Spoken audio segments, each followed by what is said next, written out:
ஆண்டவர் இன்னும் காப்பவர், கரம் பிடித்து உன்னை நடத்துவார். கைவிடாத ஆண்டவர் உன்னை கடைசி வரையில் தாங்குவார். ஆண்டவர் என்றென்றைக்கும் கைவிட மாட்டார்.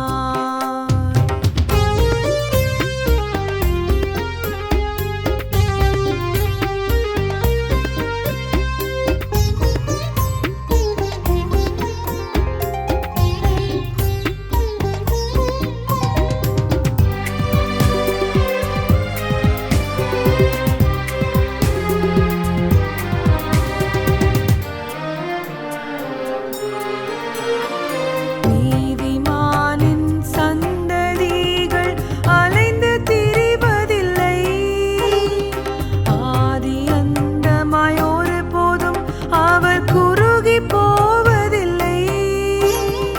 நீதிமானின் சந்ததிகள் அலைந்து திரிவதில்லை, ஆதி அந்தமாய் ஒருபோதும் அவர் குறுகி போவதில்லை. வல்லவர் இயேசு நல்லவர், வரம் தந்து உன்னை பாவிப்பார். வல்லவர் இயேசு நல்லவர், வரம் தந்து உன்னை பாவிப்பார். கைவிடாத ஆண்டவர் தம் கரத்தில் ஏந்தி நடத்துவார். ஆண்டவர் என்றென்றைக்கும் கைவிட மாட்டார்.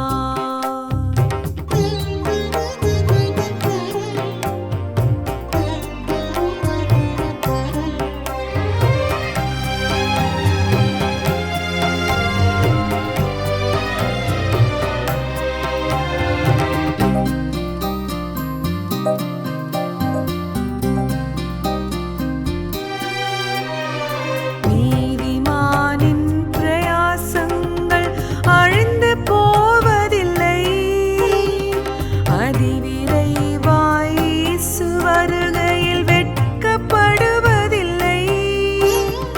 நீதிமானின் பிரயாசங்கள் அழிந்து போவதில்லை, அதிவிரைவாய் இயேசு வருகையில் வெட்கப்படுவதில்லை.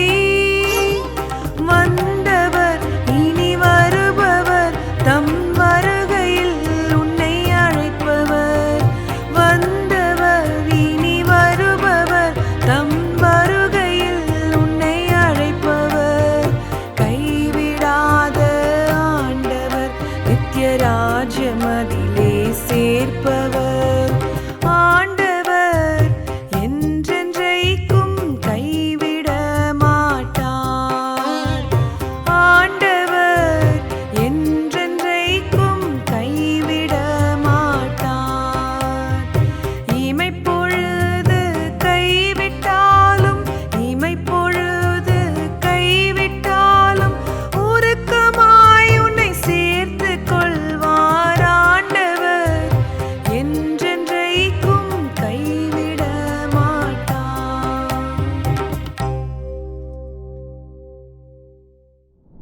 வானத்திற்கும் பூமிக்கும் ஆண்டவராய் இருக்கிற இயேசு கிறிஸ்துவின் இணையற்ற நாமத்தினாலே இந்த முகநூல் மூலமாக கேட்டுக்கொண்டிருக்கிற பார்த்து கொண்டிருக்கிற அத்தனை பேருக்கும் இந்த 8வது மாதத்தினுடைய இதுவரைக்கும் எட்டி பிடிக்காத ஆசீர்வாதங்கள் வருவதாக என்று சொல்லி உங்களை வாழ்த்துக்கிறோம். எனக்கு அன்பானவர்களே, இந்த மாதமும் தேவன் நமக்கு கொடுக்கிற வல்லமையான வாக்குத்தத்தங்களை நாம் தியானிக்கலாமா?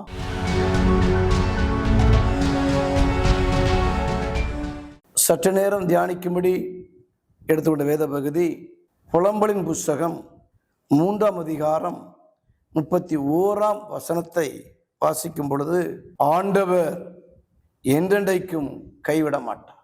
ஆண்டவர் என்றென்றைக்கும் கைவிட மாட்டார். எனக்கன்பான தாயே, தகப்பனே, சகோதர சகோதரிகளே, ஆண்டவர் என்றென்றைக்கும் கைவிட மாட்டார். இந்த ஆகஸ்ட் மாதம் ஆண்டவர் கைவிடாத மாதமாக இருக்கும். இந்த ஆகஸ்ட் மாத்திரமல்ல, நீங்க இந்த உலகத்தில் எத்தனை ஆண்டு காலம் வாழ்ந்திருக்க தெய்வம் சித்தம் கொண்டிருக்கிறாரோ அத்தனை ஆண்டுகால வரைக்கும் ஆண்டவர் என்றென்றைக்கும் கைவிட மாட்டார். ஆகஸ்ட் மாதத்திலே ஆண்டவர் கைவிட மாட்டார். பிரியமானவர்களே, இந்த புலம்பல் 3ஆம் அதிகாரம் முழுவதும் நீங்கள் வாசித்து பார்க்கும் பொழுது கண்ணீரும் காத்திருப்பும் என்று எடுத்துக்கொள்ள முடியும். 7 மாதமாக கண்ணீரோ, கவலைகளோ, பாரங்களோ, குழப்பங்களோ, தவிப்போ, தத்தளிப்போ, தடுமாற்றமோ, ஏமாற்றமோ கலங்க வேண்டாம். உங்களை பார்த்துதான் ஆண்டவர் சொல்கிறார், ஆண்டவர் என்றென்றைக்கும் கைவிட மாட்டார். இது எரேமியாவினுடைய புஸ்தகம் என்று சொல்லி எழுதப்பட்டிருக்கிறது. பிரியமானவர்களே, எந்த நிலையிலே இந்த வார்த்தை எழுதப்பட்டிருக்கு என்று சொன்னால், புலம்பலின் புஸ்தகம் 3ஆம் அதிகாரம் 19ஆம் வசனத்தை வாசிக்கும் பொழுது, எட்டியும் பீச்சுமாகிய என் சிறுமையையும் என் தவிப்பையும் நினைத்தருளும். என் ஆத்துமா அவைகளை நினைத்து நினைத்து எனக்குள் முறிந்து போகிறது, முறிந்து போகிறது. பிரியமானவர்களே, கசப்பான அனுபவம், சிறுமையின் அனுபவம், தவிப்பின் அனுபவம், தள்ளாடி கொண்டிருக்கிற அனுபவம், இதையெல்லாம் நினைத்து நினைத்து எனக்குள் முறிந்து போகிறது. சில வேதனையான சம்பவங்களை, அவமானங்களை, நிந்தைகளை, போராட்டங்களை நினைத்து நினைத்து எனக்குள் முறிந்து போகிறது. என் ஆத்துமா முறிந்து போகிறது, என் ஆவி முறிந்து போகிறது. அவை நினைக்கும் பொழுது கடந்த காலத்தில் கடந்து வந்த கண்ணீரின் பாதை, வேதனையின் பாதை, உபத்திரவத்தின் பாதை, இவைகளெல்லாம் நினைக்கும் பொழுது எனக்குள் முறிந்து போகிறது. எனக்கு அன்பானவர்களே, இப்படிப்பட்ட நிலையில தான் வேத வசனம் சொல்லுகிறது. எரேமியா மூலமாக ஆண்டவர் பேசுகிற வார்த்தை என்னவென்று சொன்னால், கசப்பான அனுபவத்தில் வாழ்ந்து கொண்டிருக்கிற மகளே, சிறுமையின் அனுபவத்தோடு கூட வாழ்ந்து கொண்டிருக்கிற மகளே, தவிப்பின் பாத்திரமாய் வாழ்ந்து கொண்டிருக்கிற மகளே, மகனே, உங்களை பார்த்து ஆண்டவர் சொல்லுகிறார், ஆண்டவர் என்றென்றைக்கும் கைவிட மாட்டார். உபாகம் புஸ்தகம், வியாகுலங்கள் தொடரும் பொழுது அவர் சத்தத்துக்கு நாம் செவி கொடுக்க வேண்டும். சில சமயத்திலே நாம் ஆண்டவருடைய சத்தத்தை செவி கொடுப்பதில்லை. சொல்லப்படுற வார்த்தைகளுக்கு செவி கொடுக்கும் பொழுது கர்த்தர் கொடுக்கிற வாக்குத்தத்தங்களுடைய வாழ்க்கையில பலிக்கும். கர்த்தருடைய வார்த்தையை செவி கொடுக்கிறோமா? சில வியாகுலங்கள் நம்ம தொடரும் பொழுது, நன்மையும் கிருபையும் தொடர வேண்டிய வாழ்க்கையிலே வியாகுலங்களும் வேதனைகளும் வியாதிகளும் கடன்களும் தொடரும் பொழுது மனிதனுடைய ஆத்துமா முறிந்து போகிறது, வேகலப்படுகிறது. அப்படிப்பட்ட நிலையிலே ஆண்டவரே என்று கூப்பிடும் பொழுது அவர் உங்களுக்கு செவி கொடுப்பார். சில காரியங்கள் உங்களுக்கு சொல்லுவார். அப்படி சொல்லும் பொழுது, அவருடைய வார்த்தையை செவி கொடுக்கும் பொழுது அவர் உன்னை கைவிட மாட்டார். உன்னை கைவிட மாட்டார், உன்னை மறக்க மாட்டார், உன்னை அழிக்க மாட்டார். ஆண்டவர் என்றென்றைக்கும் கைவிட மாட்டார். மனிதன் கைவிடுவான், மற்றவர்கள் கைவிடுவார்கள், நம்பி கொண்டிருக்கிற நண்பர்கள் கைவிடுவார்கள், கடைசி வரைக்கும் கூட இருப்பேன் என்று சொன்னவர்கள், கடைசி வரைக்கும் உதவியா இருப்பேன் என்று சொன்னவர்கள் கைவிடுவார்கள், கைவிடுவார்கள். ஏன்? அவர் மனிதர். ஆனால் ஆண்டவரோ உன்னதமான சர்வ வல்லமையுடைய தேவன். அவர் சொல்லுகிறார், ஆண்டவர் என்றென்றைக்கும் கைவிட மாட்டார். எரேமியா சொன்ன வார்த்தை என்ன? ஆண்டவர் என்றென்றைக்கும் கைவிட மாட்டார். 2 காரியங்களை ரத்தின சுருக்கமாக தியானிக்கலாம். 1 சாமுவேல் புஸ்தகம் 30ஆம் அதிகாரம் 13ஆம் வசனத்தை வாசிக்கும் பொழுது, அங்கே சிக்லாக்கிலே தாவீது எல்லாவற்றையும் இழந்து கொண்டிருக்கிறார். அந்த இழப்பின் மத்தியிலே தாவீது ஆண்டவரை பார்த்து கேட்கிறான், ஆண்டவரே, அந்த தண்டை பின்தொடர வேண்டுமோ? நான் அதை பிடிப்பேனோ? இழந்து போன நன்மைகளை, இழந்து போன சொத்துக்களை, இழந்து போன பணத்தை, இழந்து போன குடும்பத்தை நான் திரும்ப பிடிப்பேனோ என்று கேட்கும் பொழுது ஆண்டவர் சொன்னார், அதை பின்தொடர்ந்து சொன்னார். நீ சகலத்தை பிடித்து திருப்பிக் கொள்வாய் என்று சொன்னார். ஆனா வழி தெரியாது. இடது பக்கம் போகணுமா, வலது பக்கம் போகணுமா, ரைட்டா லெப்டா, கிழக்கா மேற்கா, வடக்கா தெற்கா தெரியாது. வார்த்தை வந்து விட்டது. அந்த நிலையில எனக்கு மனங்களே, சிக்கலாக்கில் சிறைப்பட்ட போன ஆசீர்வாதங்களை திருப்பிக் கொள்ள முடியாது கடந்து போகும் பொழுது அங்கே ஒரு மனிதன் தென்படுகிறான். அவன் சொல்லக்கூடிய வார்த்தை என்ன? என் எஜமான் என்னை கைவிட்டார். இந்த நேரத்துல, வியாதி நேரத்திலே. இவன் ஒரு எகிப்தின் பிள்ளையாண்டான். அமலேக்கேற்று வேலை செய்து கொண்டிருக்கிறான். எனக்கு மாணவர்களே, அமலேக்கேர் நம்ப முடியாது. அமலேக்கர் வழிமறிப்பார்கள். அமலேக்கர் செய்களை அவன் மனசில் வைத்திருக்கிறான். அந்த அமலேக்கேற்று வேலை செய்து கொண்டிருக்கும் பொழுது இந்த எகிப்தின் பிள்ளையான வியாதிப்பட்டான். வியாதி சமயத்திலே கவனிக்க வேண்டிய எஜமான் கைவிட்டாண்டு வாசிக்கிறோம். எனக்கு மாணவர்களே, ஆகவே வியாதியிலே கைவிட்ட எஜமான். இன்றைக்கும் சில வயதானவர்கள் வியாதிப்படும் பொழுது குடும்பத்தார் கைவிடுகிறார்கள். எனக்கு மாணவர்களே, வியாதி படுக்கையில் வாழ்ந்து கொண்டிருக்கிறீர்களோ? ஜோதி மயமாய் ஜொலிக்க வேண்டிய வாழ்க்கை வியாதி மயமாய் இருப்பதாலே பாதி வயதில் ஊறி போய்விடுமோ என்று சொல்லி வேதனையோடு இருக்கிறீர்களோ? மருந்துகள் கைவிடும், மாத்திரை கைவிடும், மனிதர் கைவிடுவார்கள். எவ்வளவு காலம் தான் பார்க்க முடியும்? எல்லாம் ஒரு காலம்தான். ஆனால் அந்த காலங்கள் மாறி போகும் பொழுது உலகத்தார், உறவுகள் வியாதிப்பட்டவனை கைவிடுவார்கள். அகத வாசிக்கிறோம், வியாதியிலே கைவிட்ட எஜமா. எனக்கு அன்பானவர்களே, ஆனால் நம்முடைய ஆண்டவர் ஒருபோது உங்களை கைவிடாத ஆண்டவர். ஆண்டவர் என்றைக்கும் கைவிட மாட்டார். வியாதியின் படுக்கையா, வேதனின் படுக்கையா, எனக்கு அன்பான தேவஜனமே, எந்த நிலையில் வாழ்ந்து கொண்டிருந்தாலும் சரி, ஆண்டவர் உங்களை கைவிட மாட்டார். வியாதியிலே கைவிட்ட ஒருவன் நம்பர் 1. நம்பர் 2, பாதியிலே கைவிட்ட ஒருவன். யோவான் சுவிசேஷம் 5ஆம் அதிகாரம் 5ஆம் வசனம் வாசிக்கும் பொழுது 38 வருஷமாக வியாதி கொண்டு ஒரு மனுஷன். இவனை பெதஸ்தா குளத்துக்கு கொண்டு வந்தது இவனா வந்தானா என்றோ இல்லை. ஒருவேளை அவருடைய குடும்பத்தில் இருக்கிறவர்கள் அவனை அழைத்துட்டு வந்திருக்கலாம். பெதஸ்தாங்கிற குளத்திலே எப்போதாயிலும் ஒரு முறை தேவதூதன் வருவான், அந்த குளத்தை கலக்குவான். அந்த குளத்தில் மூழ்கும் பொழுது எப்படிப்பட்ட வேதத்தில் இருந்தாலும் சுகம் அடைவான் என்று அவனுக்கு அறிவிக்கப்பட்ட நிலையிலே அவன் குடும்பத்தார் அவனை அழைத்துட்டு வந்திருக்கலாம். நடந்த காரியம் என்ன? பிரியமானவர்களே, கடைசி வரைக்கும் கூட இருக்க முடியல, பாதியிலே போய்விட்டார். இது அறிந்த இயேசு வெகு காலமா வியாதி என்பதை அறிந்து அவனை பார்த்து சுகமடை வேண்டும் என்று விரும்புகிறாயா என்று கேட்கும் பொழுது அவன் சொல்லக்கூடிய வார்த்தை தான், ஆண்டவரே, என்னை குளத்தில் கொண்டு போய் விடுவதற்கு ஒருவரும் இல்லை. என்னை குளத்தில் கொண்டு போய் விடுவதற்கு ஒருவரும் இல்லை. என்ன அர்த்தம்? வந்தார்கள், இருந்தார்கள், காலங்கள் மாறினபடினாலே, தாமதமானபடினாலே இப்பொழுது போய்விட்டார்கள்.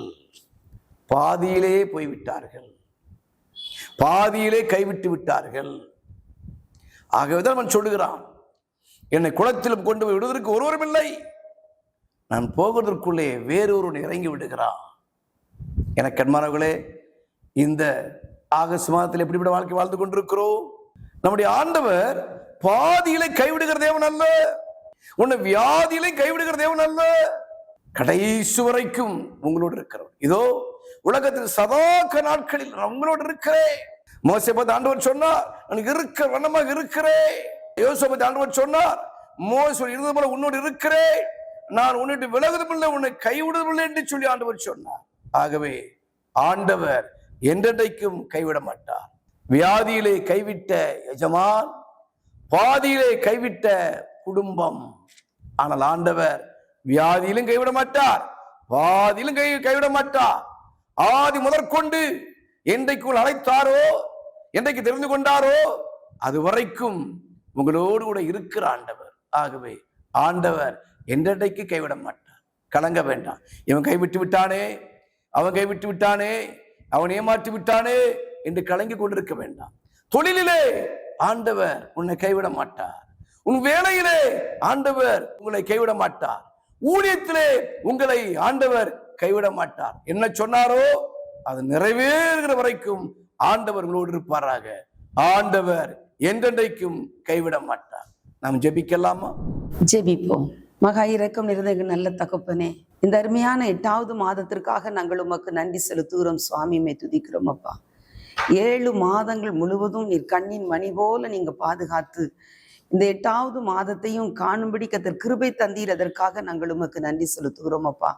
இந்த 8வது மாதத்திலேயும் நீங்க கொடுத்த வாக்கு தத்துவத்தின்படியாக, உம்முடைய வார்த்தையின்படியாக ஆண்டவர் என்றென்றைக்கும் கைவிட மாட்டார் என்ற வார்த்தையின்படி ஆண்டவரே, இதுவரையிலேயும் ஆண்டவரை எந்தெந்த சூழ்நிலைமையில கைவிடப்பட்ட நிலைமையில இருந்தார்களோ எல்லா நிலைமைகளையும் கர்த்தர் மாற்றி ஆண்டவரே துதிக்கிற ஐயா. ஒரு கைவிடாத நிலைமைக்கு நேராய் கர்த்தாவே உடைய குடும்பத்தின் பிள்ளைகளை கர்த்தர் நடத்துவீராக என்று நாங்கள் ஜெபிக்கிறோம் அப்பா. என் ஜனங்கள் ஒருபோதும் வெட்கப்பட்டு போவது இல்லை என்று சொன்னீரே. நான் அளிக்கும் நன்மையினால் திருப்தி ஆக்குவேன் என்று சொன்னீங்கப்பா. ஆண்டவரே, இந்த மாதம் முழுவதும் கைவிடாத ஆண்டவர் ஒவ்வொரு நாளும் குறையில்லாமல் கர்த்தர் நிறைவாய் கர்த்தர் நடத்துங்க என்று நாங்கள் ஜெபிக்கிறோம் கர்த்தாவே. துதிக்கிற ஐயா. அல்ல குறையாத ஒரு ஆசீர்வாதத்தை இந்த மாதத்துல கர்த்தர் கொடுப்பீராக என்று நாங்கள் ஜெபிக்கிறோம் அப்பா. சம்பூர்ணமான ஆசீர்வாதத்தை கர்த்தர் கொடுப்பீராக என்று நாங்கள் ஜெபிக்கிறோம் ஆண்டவரே. எத்தனையோ தருவாயில கர்த்தாவே மனுஷர்கள் மூலமாக, உறவுகள் மூலமாக, சொந்த பந்தங்கள் மூலமாக அநேக நேரங்களிலே கைவிடப்பட்ட நிலைமையில இருந்திருக்கலாம் ஐயா. என்னை விசாரிக்க ஒருவரும் இல்லையே என்று சொல்லி கலக்கத்தோடு காணப்பட்டு கொண்டிருந்திருக்கலாம் சுவாமி. இதுவரைக்கும் எப்படிப்பட்ட ஒரு சூழ்நிலைமையில இருந்தாலும் ஆண்டவரே துதிக்கிறோம் கர்த்தாவே. ஒரு விசை ஆண்டவரே மனிதரால் கைவிடப்பட்ட நிலைமையில, குடும்பத்தாரால் கைவிடப்பட்ட நிலைமையில, மனைவியால் கைவிடப்பட்ட நிலைமையில, புருஷனால் கைவிடப்பட்ட நிலைமையில, பெற்றோரால் கைவிடப்பட்ட நிலைமையில, பிள்ளைகளால் கைவிடப்பட்ட நிலைமையில காணப்பட்டு கொண்டிருக்கிற ஒவ்வொரு உறவுகளுக்காக நாங்கள் ஜெபிக்கிறேன். ஒவ்வொரு குடும்பத்தின் பிள்ளைகளுக்காக நாங்கள் ஜெபிக்கிறேன். இப்பொழுது ஒவ்வொருவரையும் கர்த்தாவே நீர் கனப்படுத்தும் வண்ணமாக ஒவ்வொரு குடும்பத்திற்குள்ளாக ஒரு அமைதியை கட்டளையிடுவீராக என்று நாங்கள் ஜெபிக்கிறேன் ஐயா. ஒவ்வொரு குடும்பத்திற்குள்ளாகவும் ஒரு ஐக்கியத்தை கர்த்தர் உண்டாக்கி தாரும் என்று நாங்கள் ஜெபிக்கிறேன். இன்றைக்கு அநேக குடும்பங்களுக்குள்ள பிளவுபட்டு கிடக்கிறதை நாங்கள் பார்க்கிறோம் ஐயா. குடும்பங்களுக்குள்ள வேதனை, தத்தளிப்பையும் தவிப்பையும் அனுபவித்துக் கொண்டிருக்கிறதை பார்க்கிறோம் சுவாமி. இந்த நிலைமைகள் எல்லாம் குடும்பத்தை விட்டு மாறட்டும் என்று நாங்கள் ஜெபிக்கிறோம் ஐயா. குடும்பத்துக்குள்ள இருக்கிற தவிப்புகளும், தத்தளிப்புகளும், பாரங்களும், கவலைகளும், நோய்களும் ஒவ்வொரு குடும்பத்தை விட்டு விலகட்டும் என்று நாங்கள் ஜெபிக்கிறேன் ஆண்டவரே. துதிக்கிற ஐயா.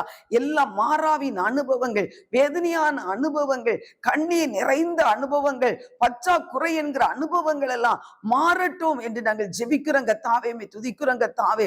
ஆண்டவர் என்றென்றைக்கும் கைவிட மாட்டார் என்ற வார்த்தையின்படி இனி வரப்போற நாட்களில ஆண்டவரே அனைக்கும் கரங்களினால ஒவ்வொரு பிள்ளைகளையும் நீர் ஆசீர்வதிப்பீராக என்று நாங்கள் ஜெபிக்கிறோம் கர்த்தாவே. அழைத்தவர் உண்மையுள்ளவராக இருந்து ஒவ்வொரு குடும்பத்தையும் கர்த்தர் ஆசீர்வதிப்பீராக என்று ஜெபிக்கிறேன். உடைய பிள்ளைகள் எந்தெந்த காரியத்திலே குறைப்பட்டு இருக்கிறார்கள் என்பதை பார்த்து விசாரித்து அவருடைய குடும்பங்களை கர்த்தாவே நன்மையினாலும் கிருபையினாலும் இரக்கங்களினாலும் முடிசூட்டி இந்த மாதம் முழுவதும் குறைவில்லாமல் கர்த்தர் நடத்துங்க என்று நாங்கள் ஜெபிக்கிறேன். குடும்பத்துக்குள்ள இருக்கிறதான வறுமைகள், வெறுமைகள், தரித்திரங்கள், பற்றாக்குறைகள், சாபக்கேடான காரியங்கள் இயேசுவின் நாமத்தினால மறைந்து போகட்டும் என்று நாங்கள் ஜெபிக்கிறேன் ஐயா. ஒவ்வொரு குடும்பத்தையும் ஆசீர்வாதத்தினால் நிரப்புவீராக, சமாதானத்தினால நிரப்புவீராக. அவள் எதிர்பார்க்கிற நல்ல சுகம், பலன், ஆரோக்கியத்தை உம்முடைய பிள்ளைகளுக்கு தருவீராக என்று நாங்கள் ஜெபிக்கிறோம் கர்த்தாவே. துதிக்கிறோம் கர்த்தாவே.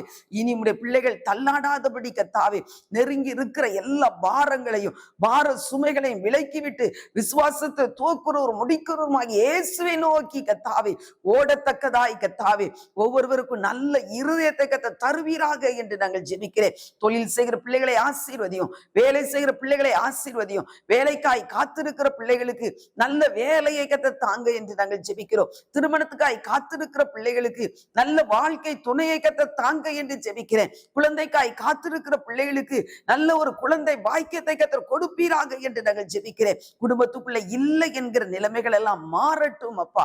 இயேசுவின் நாமத்தினால எதெல்லாம் இல்லை என்று எண்ணிக்கொண்டு நினைத்து கொண்டிருக்கிறார்களோ, சோர்ந்து போய் இருக்கிறார்களோ, அவருடைய சோர்வை மாற்றும்படி இல்லை என்கிற எல்லா வறுமைகளை கர்த்தர் மாற்றி ஆண்டவரே துதிக்கிறோம் கர்த்தாவே. இல்லாதவைகளை இருக்கிறவர்கள் போல் அழைக்கிற ஆண்டவர் அந்த விரும்புகிற நன்மைகளை அவர்களுக்கு கொடுத்து அவர்களை சந்தோஷப்படுத்துங்க என்று நாங்கள் ஜெபிக்கிறோம் கர்த்தாவே. துதிக்கிறோம். அவருடைய எதிர்பார்ப்பு வீணாய் போகாதபடிக்கு, அவருடைய ஜெபங்கள் வீணாய் வீணாய் போகாதபடிக்கு, அவருடைய கண்ணீர்கள் வீணாய் போகாதபடிக்கு அதற்கு ஏற்ற பிரதிபலனை உம்முடைய பிள்ளைகளுக்கு கர்த்தர் கொடுப்பீராக என்று நாங்கள் ஜெபிக்கிறோம் கர்த்தாவே. உம்மை துதிக்கிறோம் கர்த்தாவே, உம்மை ஸ்தோத்திரிக்கிறோம். படிக்கிற பிள்ளைகளுக்கு ஏற்ற நல்ல ஞானத்தை தாங்க என்று ஜெபிக்கிறோம். படிச்சுட்டு எக்ஸாம் எழுதிட்டு நல்ல ரிசல்ட்டுக்காய் காத்திருக்கிற பிள்ளைகளுக்கு நல்ல ரிசல்ட்டை கர்த்தர் தாங்க என்று நாங்கள் ஜெபிக்கிறேன். வீடு வாசல் இல்லாத பிள்ளைகளுக்கு நல்ல வீடு வாசல்களை கர்த்தர் ஏற்படுத்தி தாங்க என்று நாங்கள் ஜெபிக்கிறோம் கர்த்தாவே. உம்மை துதிக்கிறோம் கர்த்தாவே, உம்மை துதிக்கிறோம். இதுவரைக்கும் பலவிதமான குறைவுகளோடு வாழ்ந்திருக்கலாம் ஐயா. இனி வரப்போற நாட்களிலே குறைவுகள் இல்லாதபடிக்கு கர்த்தாவே, யோபுடைய கூடாரங்களை விசாரிக்கும் பொழுது அங்கு குறைகளை அல்ல நிறைவை பார்த்தார்கள். அதுபோல ஒரு நிறைவு ஒவ்வொரு குடும்பத்துக்குள்ளாகவும் உண்டாகட்டும் என்று நாங்கள் ஜெபிக்கிறோம் கர்த்தாவே. நீர் அப்படி செய்ய போகிறதற்காக நாங்கள் உமக்கு நன்றி செலுத்துகிறோம் ஐயா. நன்றி செலுத்துகிறோம் ஐயா. ஒவ்வொரு ஊழியர்களுக்காக ஜெபிக்கிறேன். ஒவ்வொரு ஊழியர்களையும் ஆசீர்வதியும், அவருடைய குடும்பங்களை ஆசீர்வதியும், அவை சபையும் அவருடைய சபையின் பிள்ளைகளையும் கர்த்தர் நீர் ஆசீர்வதியும். சபை இல்லாத பிள்ளைகளுக்கு நல்ல சபையை ஏற்படுத்தி தாரும் என்று நாங்கள் ஜெபிக்கிறோம் ஐயா. இயேசுவின் நாமத்தினால் உம்மை துதிக்கிறோம் ஐயா. என் தகப்பனே உம்மை துதிக்கிறோம். என்னை நோக்கி கூப்பிடு, அப்பொழுது நீ அறியாததும் உனக்கு எட்டாததுமான பெரிய காரியங்களை நான் செய்வேன் என்று சொன்னீங்களே. ஆண்டவரே, உம்மை நோக்கி கூப்பிடுகிற ஒவ்வொரு பிள்ளைகளுக்கும் பெரிய காரியங்களை இந்த மாதத்திலே கர்த்தர் செய்யுங்க. புதிய காரியங்களை கர்த்தர் செய்யுங்க என்று நாங்கள் ஜெபிக்கிறேன் ஐயா. பாதியில் கைவிடப்பட்டவனுக்கு ஒரு அற்புதத்தை கர்த்தர் செய்தீங்களே. குடும்பத்தார் கைவிடப்பட்டவர்களுக்கு ஒரு அற்புதங்களை செய்தீரே. அவருடைய புலம்பலை எல்லாம் ஆனந்த களிப்பாய் மாற பண்ணினீரே. இன்றைக்கும் ஆண்டவரே, இந்த மாதத்தில உம்முடைய சமூகத்திலே வந்திருக்கிற ஒவ்வொருடைய புலம்பலையும் கர்த்தர் மாற்றுங்க என்று ஜெபிக்கிறேன். எரேமியா தீர்க்கதரிசியுடைய புலம்பலை மாற்றின ஆண்டவர் இன்றைக்கும் புலம்பிக் கொண்டிருக்கிற எந்தெந்த காரியத்தை குறித்து புலம்பிக் கொண்டிருக்கிறார்களோ அவருடைய புலம்பல்களை எல்லாம் கர்த்தர் மாற்றி பாதியிலே கைவிடப்பட்டவர்களுக்கும் குடும்பத்தாரால் கைவிடப்பட்ட மக்களுக்கும் கர்த்தர் நன்மை செய்வீராக. அற்புதங்களை அதிசயங்களையும் காண செய்வீராக. ஆண்டவரை சாட்சியாய் நிறுத்துங்க என்று நாங்கள் ஜெபிக்கிறோம். தொடர்ந்து உம்முடைய வார்த்தையின்படி ஆண்டவர் என்றென்றைக்கும் கைவிட மாட்டார் என்று எழுதப்பட்ட வார்த்தையின்படி என்றென்றைக்கும் கைவிடாத ஆண்டவர் கடைசி வரைக்கும் கர்த்தர் அருமையாய் நடத்துங்க என்று ஜெபிக்கிறேன்.